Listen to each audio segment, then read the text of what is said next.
Assalamualaikum warahmatullahi wabarakatuh. Selamat siang, salam sejahtera untuk kita semua. Kembali lagi dengan saya Oktavia Ramadhani sebagai moderator pada hari ini. Jadi saat ini saya akan mengundang narasumber kita, yaitu seorang kepala sekolah muda yang sangat inspiratif bagi kita semua. Kepada Ibu Siti Aisyah Zahra, Kepala Sekolah SMP, saya persilakan. Oke, Assalamualaikum warahmatullahi wabarakatuh. Selamat siang semuanya. Terima kasih sudah mengundang saya di acara ini. Sama-sama Ibu. Oke. Nah Ibu, apa kabar nih hari ini? Alhamdulillah luar biasa sehat. Via gimana kabarnya? Alhamdulillah saya juga sehat. Oke, langsung aja ya Bu ke pertanyaan. Jadi di sini saya ada beberapa pertanyaan untuk Ibu nih sebagai kepala sekolah yang inspiratif untuk kita semua. Nah, jadi pertanyaan saya yang pertama itu bagaimana sih perencanaan program kerja tahunan seperti visi dan misi serta bagaimana juga tujuannya? Oke. Dimulai dari identitas sekolah saya. Nama sekolah saya itu Sekolah Cendekia Mandiri, yaitu saya sendiri menjabat di sekolah swasta SMP. Tepatnya di Jalan Pendidikan nomor 45 Kota Harmoni, tahun pelajaran 2025 sampai 2026. Nah, saya sendiri bernama Siti Aisyah Zahra, SPD MPD. Nah, visi sekolah saya adalah menjadi sekolah unggul dalam prestasi, berkarakter mulia, dan berwawasan global berdasarkan iman dan takwa.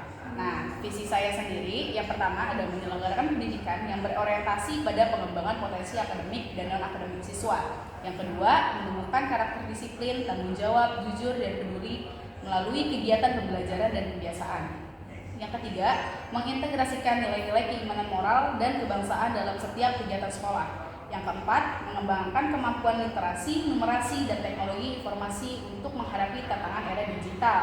Yang terakhir, membangun kerjasama antara sekolah, orang tua, dan masyarakat dalam mendukung pendidikan yang berkualitas. Nah, tujuan sekolah saya ini menghasilkan lulusan yang berprestasi akademik dan memiliki kompetensi abad 21. Critical thinking, creativity, collaboration, communication, membentuk peserta didik yang berakhlak mulia dan memiliki semangat kebangsaan, mewujudkan proses pembelajaran aktif, inovatif, kreatif, efektif, dan menyenangkan, meningkatkan profesionalisme tenaga pendidik dalam kependidikan, menciptakan lingkungan sekolah yang sehat, aman, dan berbudaya. Wah, luar biasa banget ya ini Bu, visi, misi, dan juga tujuannya. Nah, kemudian saya juga mau nanya bagaimana sih perorganisasian struktur organisasi dan bagaimana tugas seperti guru, staf, siswa, dan juga komite di dalam sekolah itu. Nah, di sini sudah pastinya kita sudah menyusun program-programnya, yaitu di bidang kurikulum kegiatannya ada penyusunan perangkat pembelajaran, silabus, RPP, dan modul ajar. Di bidang kesiswaan kita ada lomba akademik dan non akademik seperti O2SN, olahraga, seni. Nah, terus juga di bidang sarana prasarana kita pemeliharaan ruang kelas dan fasilitas sekolah. Bidang humas dan kemitraan, kegiatan itu ada rapat komite dan kerjasama dengan masyarakat.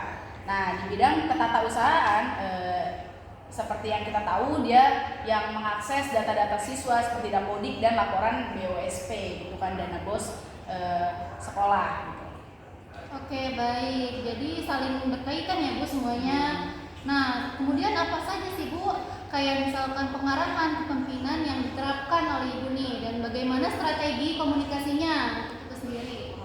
Kalau seperti itu kita tuh ada namanya mengadakan seperti rapat gitu ya, rapat kerja gitu. Jadi setiap tahunan, jadi setiap tahun ajaran baru kita akan rapat bersama guru-guru semua. Kita rapat mengerjakan dan mendiskusikan program-program kerja kita yang akan kita program-program sekolah kita yang akan kita laksanakan di tahun ajaran kemudiannya. Setelah itu juga guru menyampaikan, nanti kita juga akan menyampaikan kepada orang tua, komite gitu. Jadi kita ada namanya rapat kerja.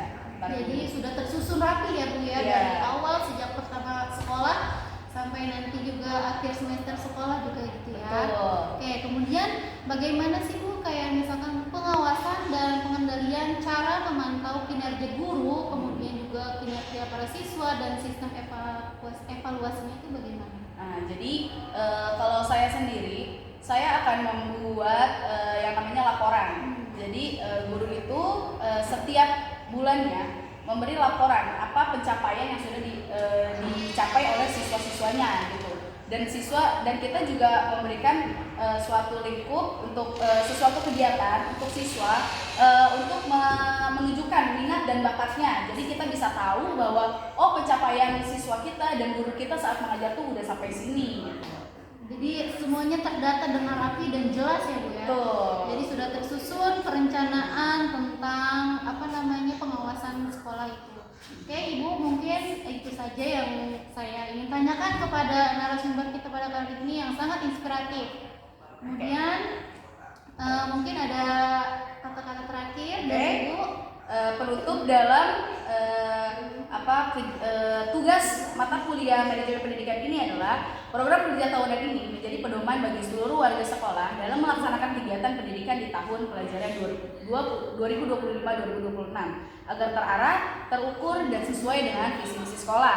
Dan juga pandangan mahasiswa tentang bagaimana manajemen sekolah masa depan dapat meningkatkan mutu pendidikan dasar adalah mahasiswa memandang bahwa manajemen sekolah masa depan harus berorientasi pada inovasi, kolaborasi, dan digitalisasi untuk meningkatkan mutu pendidikan dasar. Sekolah tidak hanya menjadi tempat belajar, tetapi juga pusat pengembangan karakter, kreativitas, dan teknologi bagi siswa.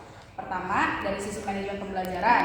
Yang kedua, manajemen sumber daya manusia di sekolah harus menekankan pada pengembangan kompetensi guru. Dan ketiga, manajemen lingkungan sekolah. Nah, yang terakhir, manajemen kemitraan juga sangat penting dengan orang tua murid dan juga lingkungan sekitar.